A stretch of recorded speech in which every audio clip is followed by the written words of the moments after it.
فَإِن تَوَلَّوْا السلام علیکم معزز ناظرین، جیسا کہ آپ لوگوں کو پتا ہے کہ سوشل میڈیا پر وارث کی ادائیگی کے لیے سعودی عرب پہنچ گئے ہیں۔ جیسے ہی عمرے کی نماز پڑھنے کی ویڈیو منظر عام پر آئی ہے، جیسے ہی یہ ویڈیو سامنے آئی تو لوگوں نے کہا کہ ایسے تو عمران خان کے بیٹوں کو لوگ ہندو اور عیسائی کہتے ہیں، لیکن یہ مسلمان ہونے کے باوجود باپ بیٹا کس طرح نماز پڑھ رہے ہیں۔ حسن نواز تو کیمرہ دیکھتے ہی سجدہ کرنا ہی بھول گئے اور باپ نہ شیئر کریں گے، پر اس سے پہلے آپ کو یہ بتا دوں، ہم کہتے ہیں کہ اللہ ایک ہی چیز مانگتے ہیں اللہ سے 5 وقت کی نماز میں کہ اللہ ان کے راستے پہ لگا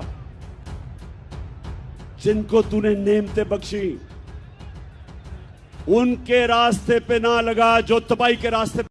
پاکستان کے بیٹے سلیمان نے سوشل میڈیا پر پوسٹ لگائی کہ یہ تو اللہ ہی جانتا ہے کہ اللہ کس کی دعائیں اور نمازیں قبول کرتا ہے، لیکن بظاہر تو یہی پتہ چل رہا ہے کہ نواز شریف اور حسن نواز کو اس عمر میں بھی نماز پڑھنے کی ترتیب پتہ نہیں ہے، کیونکہ حسن نواز رکوع کے بعد سجدہ کرنا ہی بھول گئے۔ اس طرح ان کو نماز پڑھتے دیکھ کر بحیثیت مسلمان ہونے کی وجہ سے مجھے شدید دکھ اور صدمہ ہو رہا ہے۔ مجھے نہیں لگتا کہ یہ باپ بیٹا مسلمان ہیں، کیونکہ جن کو اس عمر میں بھی نماز نہیں آتی۔ وائرل مریم نواز اور شہباز شریف کی عمرہ ادائیگی کے دوران تصویر اور ویڈیوز وائرل ہو رہی۔ نواز کے منہ کے اوپر چور کے نعرے لگانے لگی۔ پوری حیران کیا چلائیں گے؟ اپنی قیمتی رائے کا اظہار کامنٹ سیکشن میں کریں۔ ویڈیو پسند آئے تو لائک کریں اور اس چینل کو سبسکرائب کریں۔